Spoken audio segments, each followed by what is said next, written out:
As college students, some of you may be around something known as marijuana. It's unescapable since, we're all in college and people go to parties and some people like to smoke marijuana. Well, I'm here to ask you, how many states do you think marijuana is legalized in? Caleb? 12. 12? You'd be a little bit off. So this graph shows that medical marijuana is legalized in 30 states, recreational in 9. Including both for Washington, D.C. And Ohio just recently passed a law legalizing recreational marijuana. So our neighbors right up north. And so, hello everyone, my name is Gavin Foley, and tonight I'm going to be talking about why marijuana should be legalized on a federal level. So, tonight, I'm going to be talking about what is marijuana, how is it costing you, and the benefits of marijuana. So getting to my first point. What is marijuana? Well, marijuana comes from a cannabis plant, and the Salem Press Encyclopedia of Health 2022 states that the chemical in cannabis that is the psychoactive ingredient is delta-9 tetrahydrocannabinol. I know, big word. Well, let me explain to you how that works in your body. So, everyone in here has a cannabinoid system, whether they like it or not, whether they smoke or not. And so in this cannabinoid system, there's two G protein coupled receptors titled CB1 and CB2. And they can be found in parts of the brain and parts of peripheral tissues. And so when these delta-9 tetrahydrocannabinol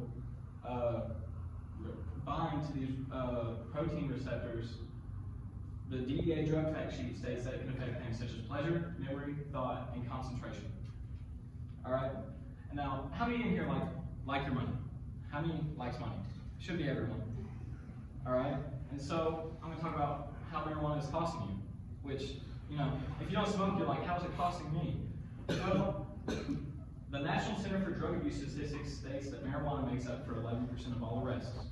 And with this graph they provide, they state that in 2020, 317,793 Americans were arrested that year for possession charges of marijuana. And so, if we take that number, 317,793, we know that the average cost of incarceration fee, as stated in the notes from the Bureau of Prison Justice, it states that in 2020, the cost of incarceration fee was $39,158 for the year. Well, the average incarceration for someone on a possession charge of marijuana is 6 to 12 months. And so, if we divide 39,158 by 2, we will get 19,579. If we multiply that by the 317,000 Americans that are arrested for possession charges, we spent $6,222,069,147 just in 6 months in 2020 on keeping these people arrested. And so, if we were to legalize marijuana recreationally, we would not only not lose that money to keep these people incarcerated, but we would also gain that money back and be able to use it in other places, which I will get into later on. And so now, we're going to be talking about the benefits of marijuana. How many of you know someone that has had cancer or has done chemotherapy? Okay, a lot of you. And so, doctors will prescribe marijuana for things such as to cancer patients.